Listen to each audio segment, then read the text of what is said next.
selamat kembali lagi bergabung di pameran virtual Karya Pemuda Kabupaten Cirebon tahun 2021.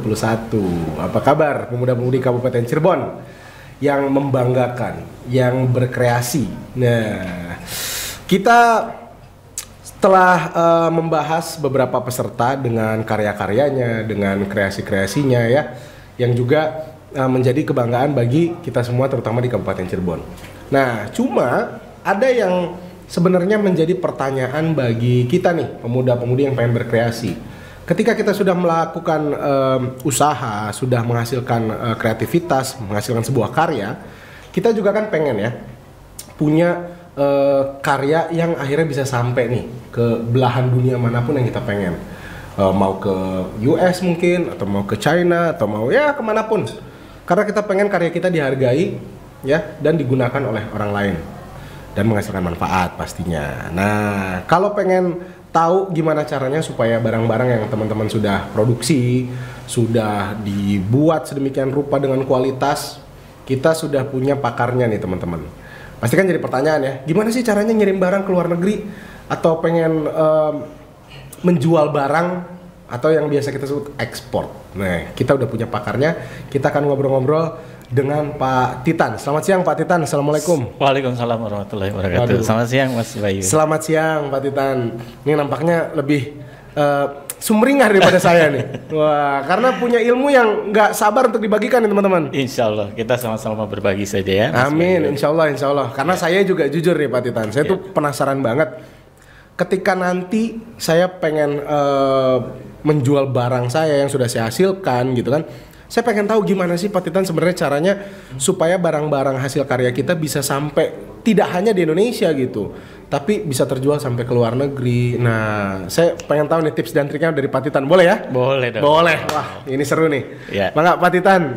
Baik Mas Bayu, terima kasih sekali buat undangan dari acara Cirebon virtual ya, Pameran virtual. Pameran virtual. Karya Pemuda, Pak. Karya Pemuda Kabupaten Cirebon ini. Ini acara yang luar biasa ya, digagas mungkin oleh Pemda Kabupaten Cirebon. Tadi sebelum saya masuk juga saya lihat banyak UKM-UKM. Betul. Dan saya sendiri memang sering berhubungan dengan UKM-UKM ya Mas Bayu. Karena memang kebetulan saya sebagai salah satu pendiri dan juga mentor di sekolahaekspor.com. Wah, jadi, ini teman-teman. Alhamdulillah. Ini saya kasih tahu dulu ke teman-teman saya anak-anak band nih, Pak Titan. Boleh. Jangan cuma jadi anak band. Ya, siap. Kita belajar ekspor, oke? Siap ya? Iya dong. Yeah. Kalau jadi anak band terus, ya kan band itu hobi aja kita. Biar band kita juga ekspor. Oh, brandnya ya? Wah, Masnya begitu Mas. Nah, ini udah siap berarti kita dengerin nih. Iya. Pak Titan. Baik. Jadi sekolahaekspor.com ini didirikan oleh orang Cirebon nih, oleh saya dan juga partner saya. Partner saya kebetulan juga masih aktif menjadi eksportir, yaitu beliau eksportir rotan. Dan saya sendiri memang konsultan di bidang ekspor impor dan dulu juga memang terjun di bidang ekspor juga. Nah, atas dasar itu kami ingin coba berbagi pengalaman dan juga apa yang kami tahu kepada teman-teman UKM khususnya. Betul. Karena memang tadi seperti Mas Bayu sampaikan, kalau bisa kita jangan hanya jago kandang, Betul. tapi jago juga di luar. Betul gitu ya. Pak, harus. Karena produk-produk UKM Indonesia ini sangat bagus sekali, luar biasa, potensinya sangat luar biasa. Hanya saja biasanya kendalanya mereka tidak tahu bagaimana cara memasarkan di luar. Nah, itu yang paling penting. Nah, atas dasar itulah kami mendirikan namanya sekolahaekspor.com. Jadi sekolahaekspor.com ini adalah edukasi, transfer knowledge, dan juga pengalaman yang memang kami pernah lalui sehingga teman-teman UKM bisa lebih siap dan matang untuk menjadi eksportir ke depannya seperti itu. Nah, saya pribadi terjun di dunia ekspor impor ini dari tahun 97, kemudian di Cirebon ini dari tahun 99 dari 2000 tahun lah ya. 97 Pak Titan. 97 Pak. Iya. 97. Saya belum lahir Pak. Masa sih? Saya tuh kelahiran 2003 Iya. Pak. Waduh. Bagi yang percaya ya. Iya. Kemudian saya juga ke Cirebon waktu itu 99 saya mulai di sini di Cirebon. bersama teman-teman eksportir rotan dan sampai sekarang saya juga konsultan praktisi juga di bidang ekspor impor. Nah, khusus untuk para UKM nih ya, Mas Bayu dan juga teman-teman UKM lainnya, kalau dulu zaman tahun 90-an, tahun 2000 ya, ekspor itu relatif agak lebih susah banget ya daripada sekarang. Malah sekarang lebih mudah. Nah, kenapa? Karena gini, dulu untuk ekspor ini kita harus punya relasi yang kuat di luar. Kemudian kita harus ikut pameran gitu kan, itu membutuhkan biaya juga, effortnya juga besar sekali. Cukup besar.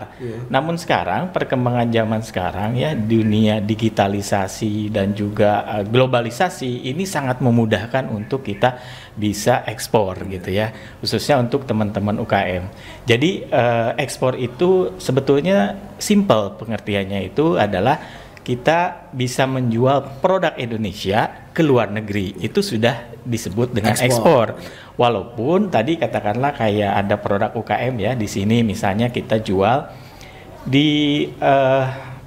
ada di satu negara di Australia itu ada talenan ya, kalau di sini disebutnya talenan gitu ya, talenan. Itu di sana itu harganya bisa $500. $500? Iya. $500 itu berarti sekitar berapa? Kali 14.500. 7.500.000 mungkin? 500 kali 14 ribuan lah ya. 14.000. Iya, sekitar 7 jutaan ya, 6 juta 7 juta lah ya. Nah, jadi potensinya itu kan sangat luar biasa dibanding tadi jual di lokal. Hanya saja kan ini kita harus tahu ilmunya, caranya dan sebagainya. Nah, oleh karena itu kami dari sekolahaekspor.com siap berbagi buat teman-teman UKM tentunya. Apalagi kalau di Kabupaten Cirebon ini terutama banyak produk-produk potensial. Dari murai rotan, kerajinan, kemudian juga ada beberapa produk-produk lainnya lah yang memang memiliki potensi untuk diekspor gitu, Mas Bayu. Wih, mantap sekali nih. Nah, itu ketika kita ingin melakukan ekspor nih, Pak Titan. Kalau Pak Titan sekarang tadi kan sempat bilang bahwa di era digitalisasi ini zaman sekarang, apalagi katanya Indonesia menuju ke era digital 4.0. Kemudahan apa sih Pak Titan yang didapatkan? Maksudnya kalau teman-teman, contoh saya lah gitu. Saya mau produksi talenan juga nih misalnya. Terus saya mau jual. Apa sih yang harusnya ditempuh nih prosedurnya? Pak Titan harus punya apa dulu kah? Atau harus berbadan hukum dulu kah? Atau seperti apa gitu?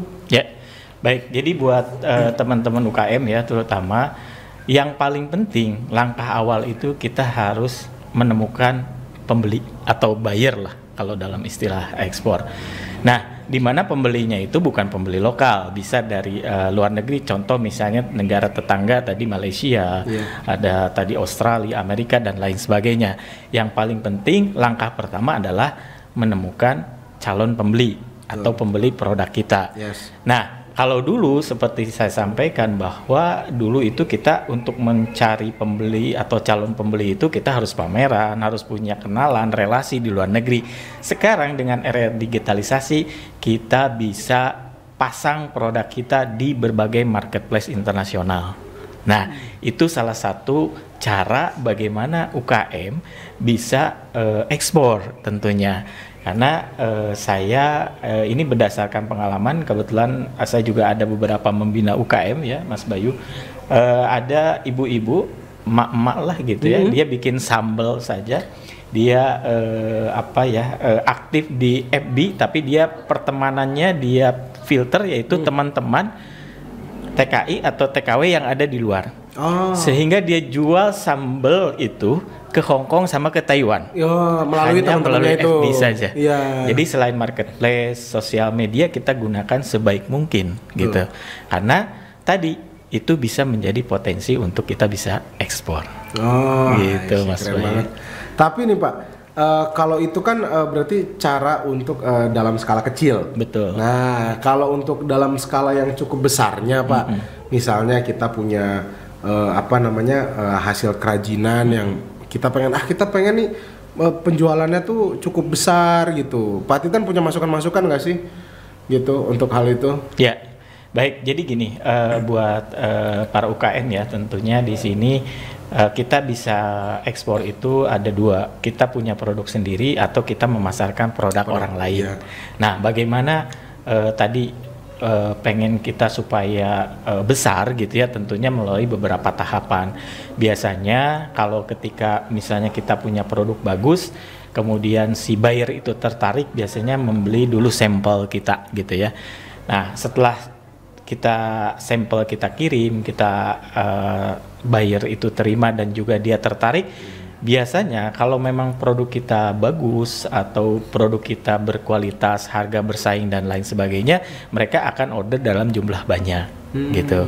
Nah, nanti setelah mereka order, nah tentunya kita sebagai produsen atau calon eksportir ya harus siap juga untuk memproduksi produk tersebut gitu. Jangan sampai ketika sudah ada pembeli tapi kita juga belum siap. Nah, ini juga penting. Jadi kebanyakan UKM juga mereka selain ingin mencari buyer di luar, tapi mereka juga harus mempersiapkan produknya tentunya, Mas Bayu. Gitu. Wih, ini udah mulai mencerahkan kan nih teman-teman? Belum? Keren ya. Nah, Pak Titan. Iya.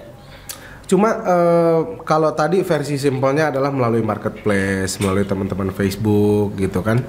Ada nggak sih tips dan trik lain, misalnya nih ternyata saya nggak punya teman di luar.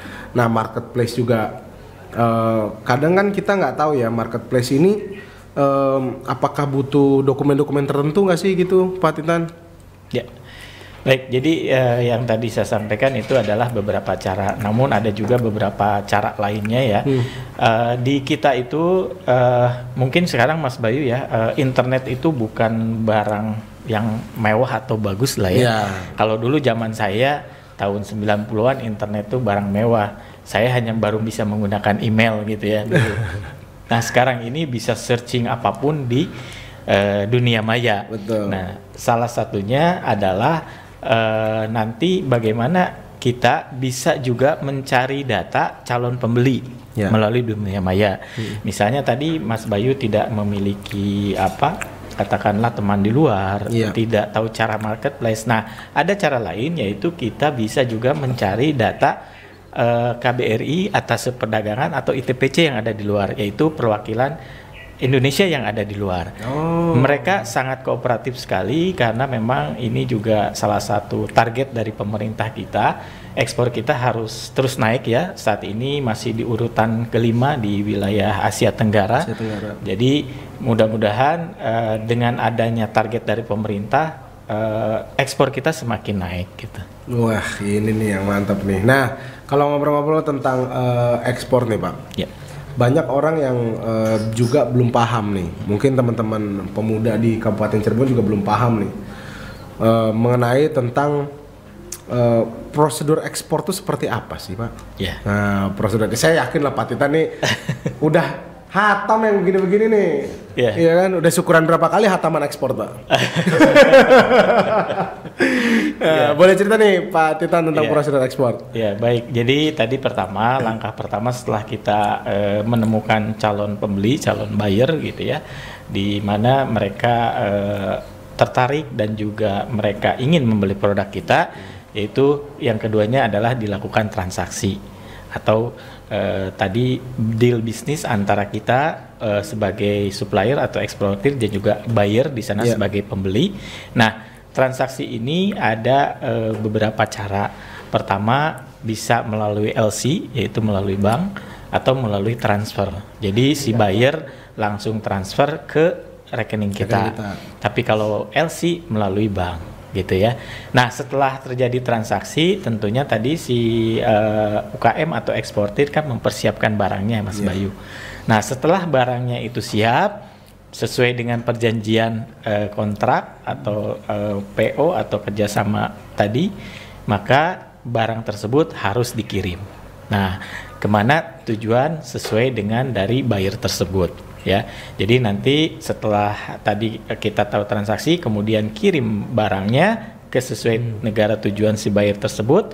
Nah, kemudian nanti setelah barang diterima, biasanya nanti baru ada pembayaran pelunasan.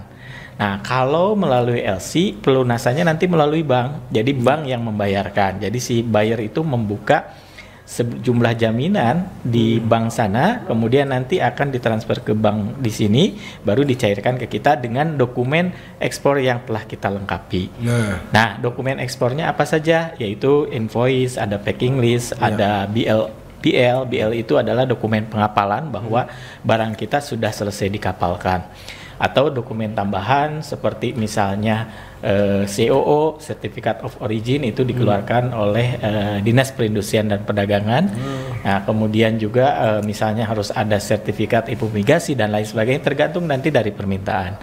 Nah, kita bawa dokumen tersebut ke bank sehingga nanti lengkap, baru pihak bank akan mencairkan.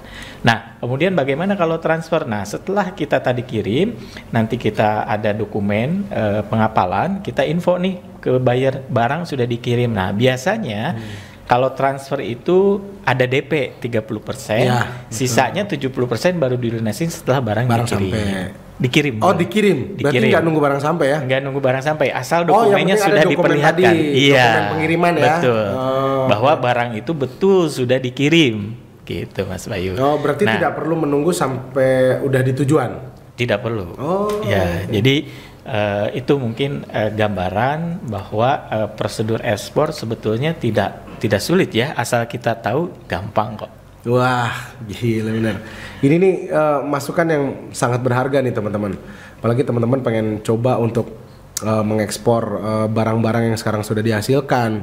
Karena kalau cuma pasar di Indonesia doang, ya memang pasar Indonesia luas, tapi kan kenapa tidak kita menjual ke pangsa pasar yang lebih luas lagi? Betul. Nah, Pak Titan, ngomong-ngomong tentang ekspor nih, sebenarnya kalau pemuda-pemudi di Indonesia, ya kalau menurut Pak Titan nih di era seperti ini, mendingan mencoba untuk mengekspor barang-barang atau karya itu melalui marketplace, apakah coba untuk mengontak KJRI atau Atasi atau yang lain-lain? Karena kan tadi ada dua jalur tuh. Ya.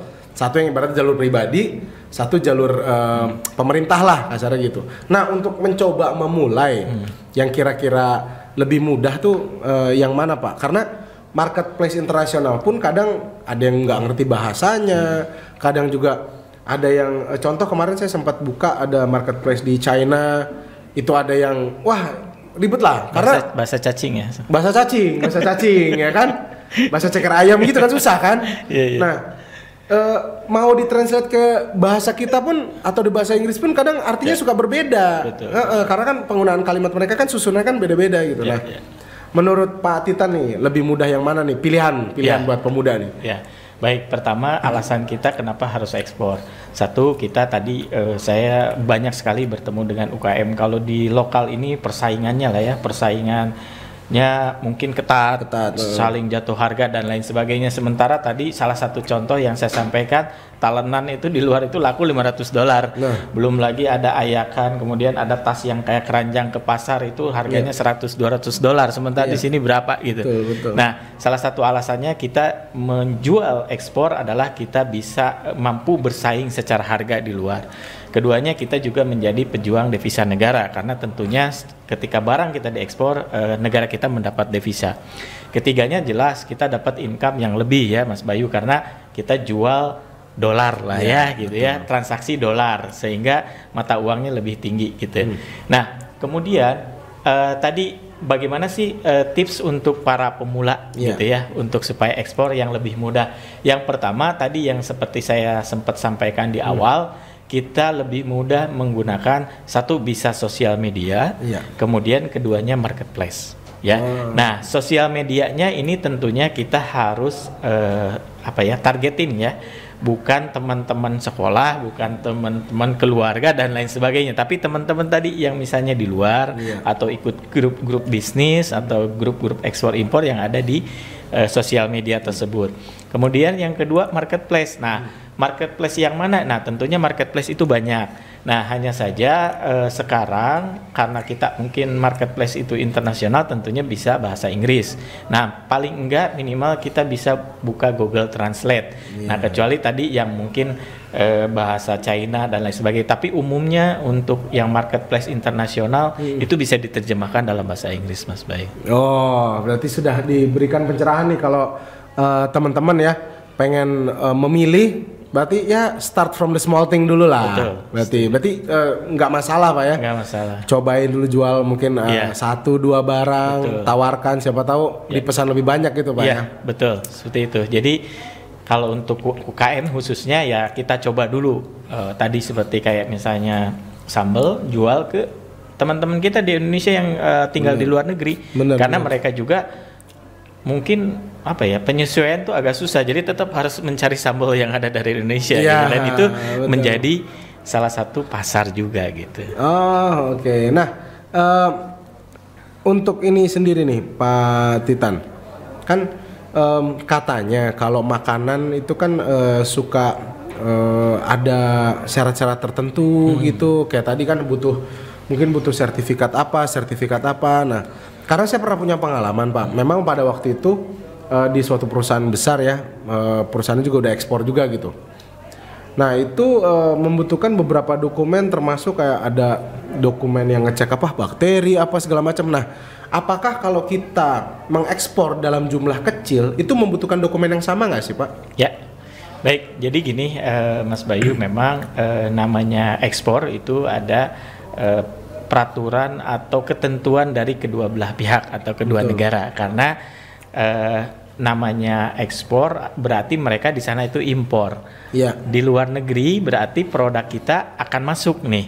Nah, tentunya mereka punya aturan-aturan tersendiri. Nah, kalau bicara makanan, pertama kalau di Indonesia sendiri minimal kalau untuk kita ingin mencoba ekspor, pertama kita harus punya izin ya. Izinnya paling terendah untuk skala UKM itu PIRT. Kemudian kalau memang kita sudah mampu bisa ke BPOM gitu ya. Selain itu ada halal ya, halal MUI. Nah, kalau kita mau ekspor atau lebih ditingkatkan lagi, ada tadi harus ada sertifikat FDA. Kalau FDA ini kalau kita masuk ke pasar Amerika atau Eropa. Nah, FDA ini agak berat memang. Agak susah, agak butuh lumayan. FDA ini kalau nggak salah singkatannya ini Pak ya, Food and Drugs Association ya? Betul sekali. Dan itu memang aturan yang harus dipenuhi oleh calon eksportir ketika ingin mengekspor makanan, terutama ke pasar Amerika ataupun juga Eropa. Kemudian tadi ada juga HACCP, yaitu tentang bagaimana produksi dari mulai produksi sampai barang jadi itu diteliti, kemudian ada sertifikatnya dan itu berlaku internasional. Selain itu juga mungkin ada ISO dan lain sebagainya. Namun untuk UKM tadi yang baru mulai skala kecil itu tidak harus seperti itu dulu, karena kalau untuk retail katakanlah kita jual di marketplace misalnya 1 karton gitu ya, itu kita tidak perlu untuk sertifikat yang tadi disebutkan. Karena itu biasanya kita di bawah 100 kilo itu masih bisa kirim pakai kurir. Nah, kalau kurir ini sifatnya door to door, jadi langsung ke end user. Paling tidak pertama kalau bicara makanan, kemasannya itu sudah bilingual, ada bahasa Inggrisnya, kemudian ada komposisinya apa aja gitu ya, ingredientnya terdiri dari apa gitu ya, karena biar mereka tahu ini isinya apa gitu ya. Jangan sampai nanti di situ jualannya keripik, isinya apa dalamnya gitu ya. Nah, ini penting nih. Jadi itu yang hal-hal yang harus diperhatikan oleh teman-teman UKM. Nah, bicara kemasan sekarang juga kemasannya kalau bisa yang memang food grade ya, artinya kemasan yang sudah standar memang itu diperuntukkan untuk makanan gitu Mas Bayu. Wih, ini yang dibutuhin nih, karena ya itu tadi akhirnya Pak Titan mengingatkan saya tentang HACCP. Saya pernah disuruh ngurus begituan teman-teman, dan saya menyerah. Oke, baik kalau begitu Pak Titan, ada pesan terakhir nggak nih buat pemuda-pemudi di Kabupaten Cirebon supaya lebih berani melakukan ekspor? Nah, pesan-pesan terakhirnya nih Pak Titan. Buat teman-teman UKM tentunya khususnya di Kabupaten Cirebon, kalau memang ingin ekspor, pertama kita harus memiliki skill ya, itu yang paling penting. Kemudian juga ada knowledge, pengetahuan tentang ekspor dan juga networking. Nah, kami di sekolahekspor.com bisa untuk membantu teman-teman, dan sekolahekspor.com juga sudah ada aplikasinya di Play Store, di Google Play Store, jadi bisa belajar secara mandiri.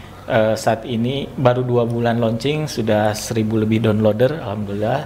Dan buat teman-teman silakan kalau misalnya mau belajar bisa ke sekolahekspor.com. Nah, sekolahekspor.com tuh online atau dia punya kelas offline, Pak? Kelas saat ini karena masih pandemi ya, dulu beberapa waktu lalu sempat kelas offline. Nah sekarang ini kelasnya online melalui Zoom, dan tadi kalau melalui aplikasi di sana ada video-video dan juga modul. Video bisa ditonton langsung di aplikasi dan modul juga bisa dibaca di situ. Wih, mantap banget. Tepuk tangan dong teman-teman band. Wah, ini udah diajarin sama pakarnya masih lemes gimana?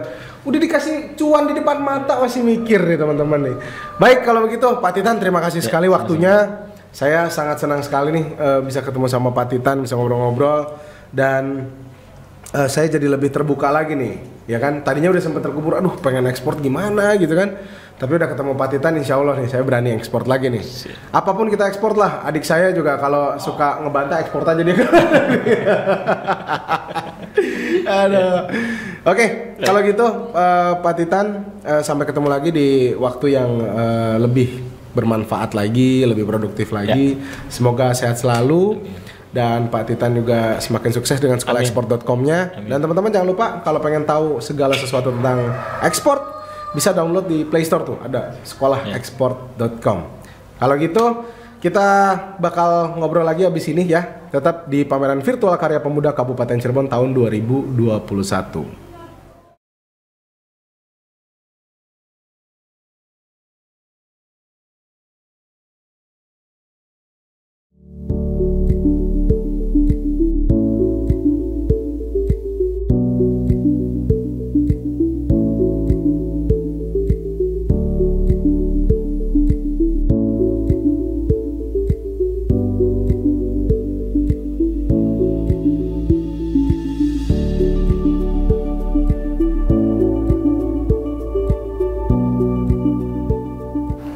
Assalamualaikum warahmatullahi wabarakatuh.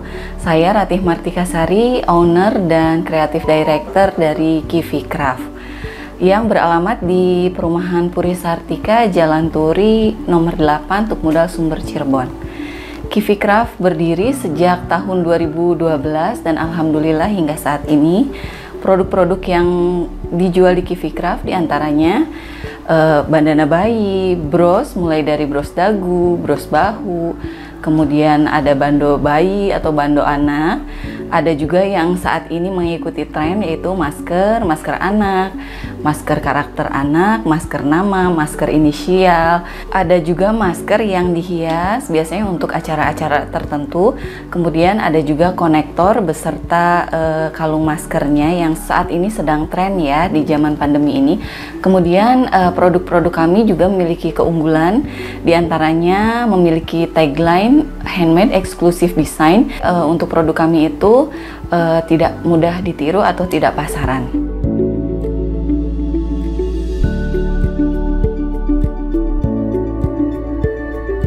Selain craft juga kami membuka jasa jahit, kemudian pasang payet, dan untuk pemasaran ada di Instagram kami di Kivi Craft, KEEFE_craft.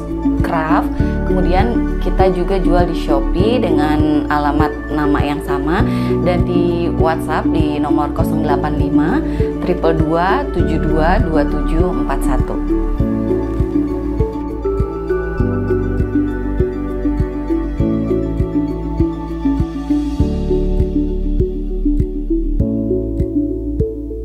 Buat yang penasaran sama produk Kivi Craft dan seperti apa sih ciri khas dari Kivi Craft, bisa langsung lihat di Instagram kami ya, di Kivi Craft. Di sana katalognya lengkap semua produk kami. Terima kasih. Wassalamualaikum warahmatullahi wabarakatuh.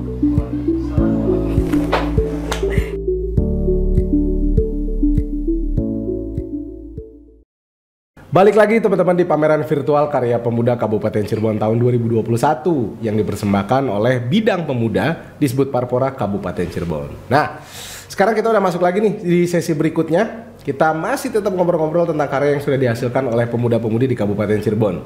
Untuk saat ini kita akan punya satu pemudi. Nah, saya nyebut pemudi lagi nih karena kebetulan gendernya female.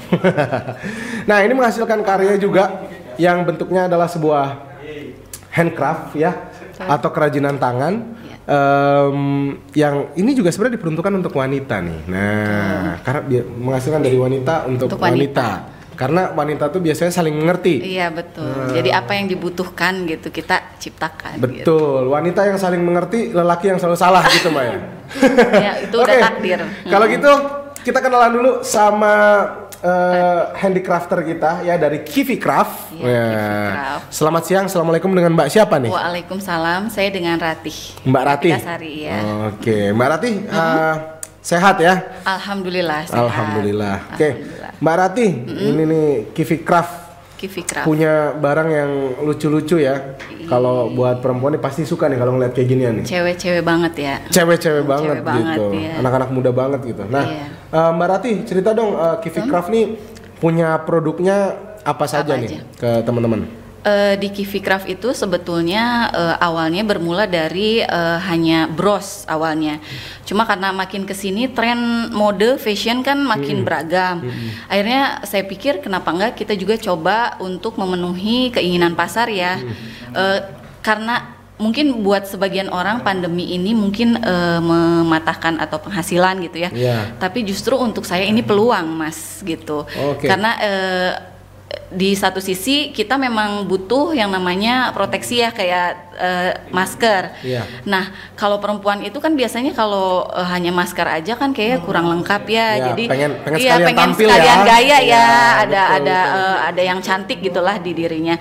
Jadi saya bikinlah ini beberapa, ada yang hanya konektornya saja, kemudian ada yang apa 2-in-1, jadi dia bisa jadi konektor dan kalung. Dan berarti ini konektor masker ya? Betul, konektor masker. Tapi ada juga sih produk lainnya seperti bros gitu ada.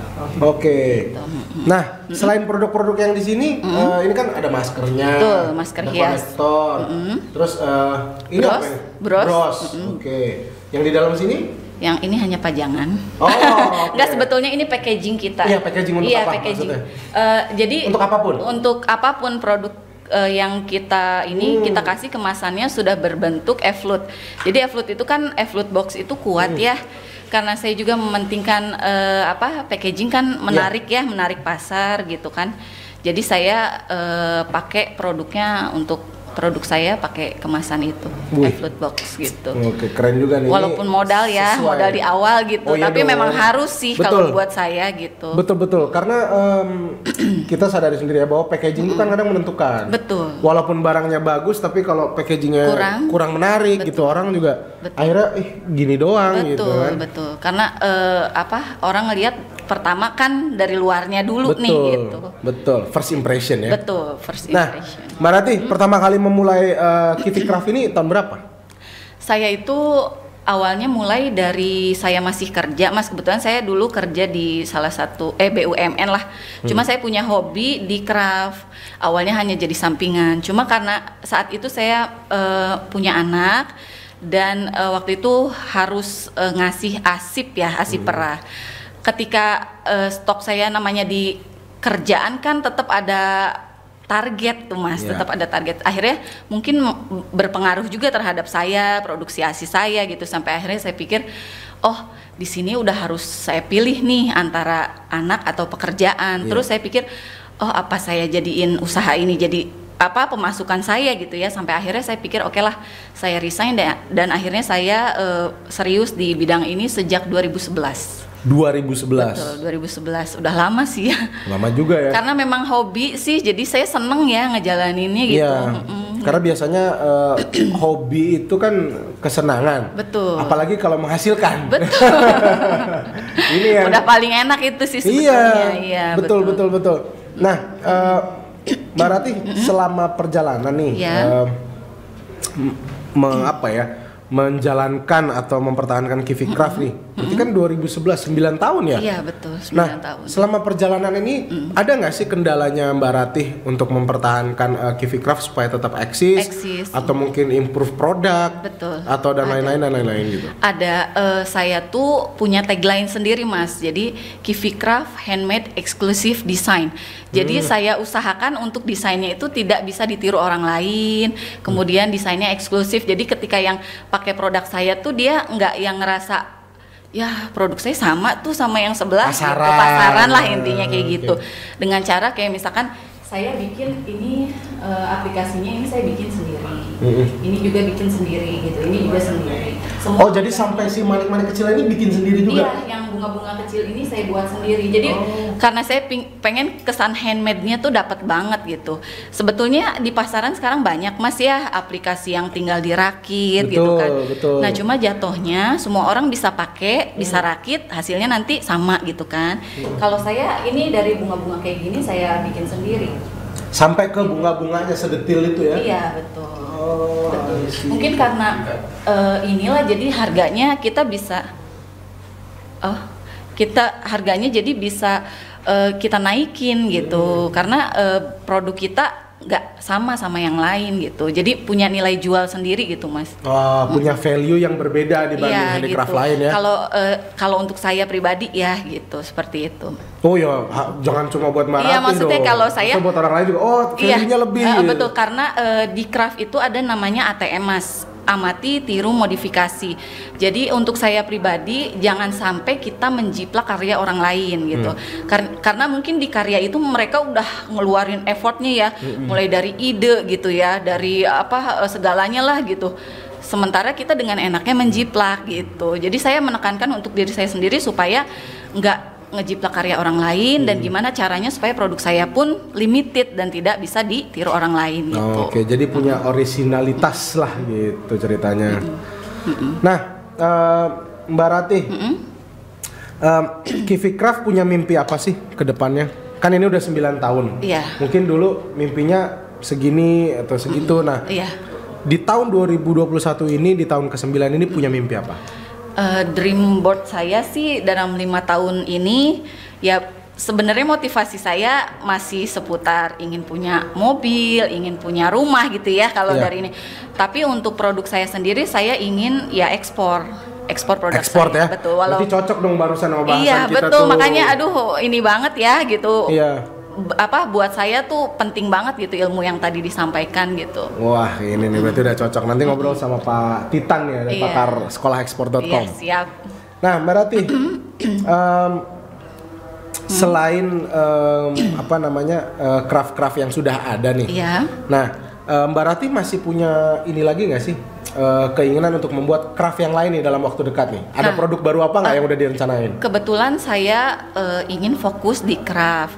Kalaupun ingin membuka yang ini masih berkaitan Mas. Jadi kebetulan saya juga bisa jahit gitu. Saya juga akhirnya mengembangkan jadi bisa ngejahit baju gitu, baju untuk acara resmi gitu. Terus saya juga terima kayak aku pengen pakai baju tapi dipayetin dong biar lebih cantik gitu. Saya juga nerima sih jasa pasang payet gitu. Pasang payet gitu. Berarti dalam waktu dekat akan coba untuk pinginnya sih iya gitu.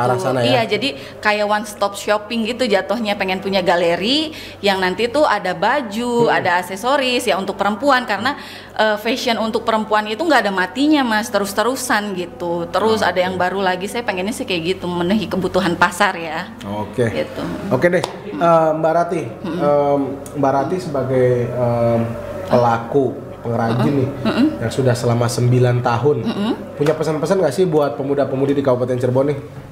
Kebetulan alhamdulillah saya belajar mengikuti ini lagi apa sih gitu yang ngena banget di pasar tuh apa sih, kayak misalkan sekarang kan di Instagram ya Mas betul. Lagi di Reels nih, Reels kan betul. Karena algoritma Reels itu bener-bener apa sih, dia menjangkau sampai ke luar negeri ya. Betul, luas banget betul.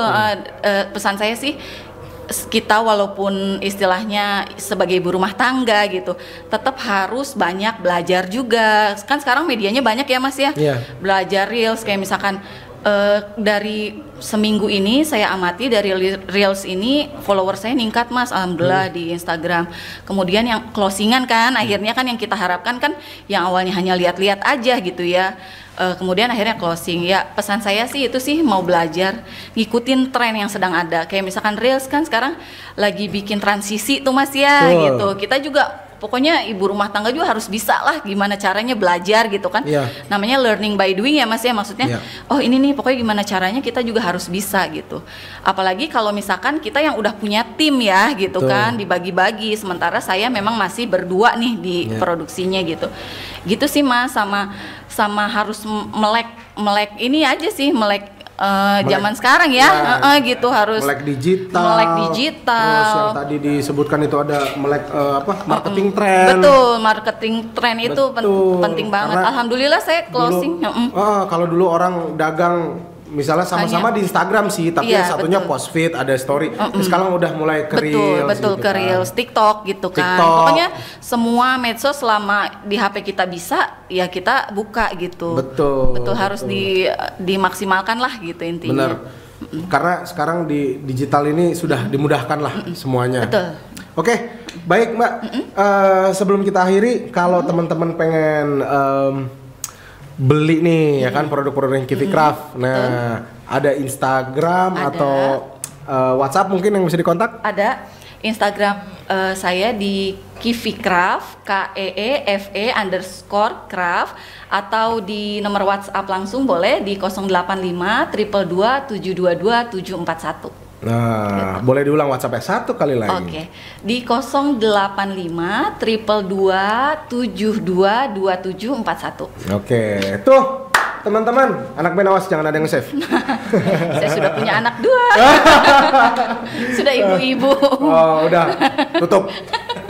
Oke, teman-teman yang udah nonton pameran virtual karya pemuda Kabupaten Cirebon tahun 2021, kita barusan udah ngobrol-ngobrol sama Mbak Rati. Terima kasih banyak Mbak Rati. Sama-sama Mas. Semoga apa yang diceritain sama Mbak Rati juga bermanfaat buat teman-teman. Amin. Dan kita doakan juga nih teman-teman supaya Mbak Rati dengan Kivi Craft-nya ini tetap eksis, nggak cuma 9 tahun tapi bisa 90 tahun mungkin diterusin sama anak cucunya. Amin ya rabbal alamin. Baik, Mbak Rati, semoga sukses selalu. Amin, terima dan kasih. Tetap mewakili kami ini di pemuda-pemudi harapan kabupaten ya.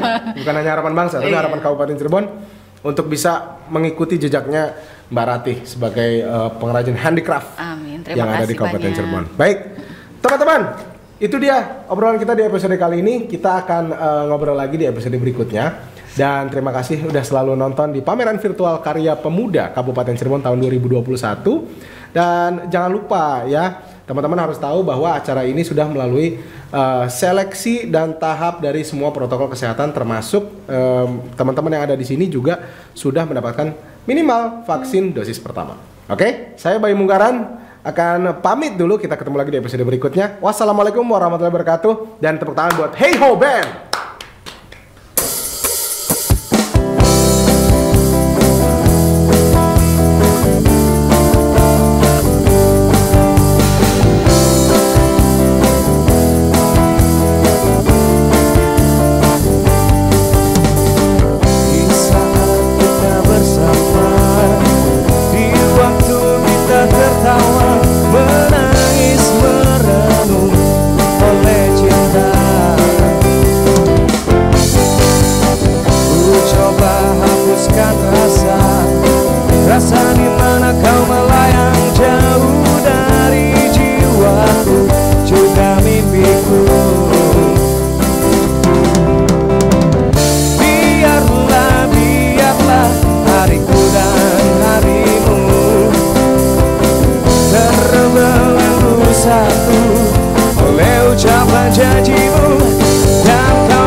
tenggelam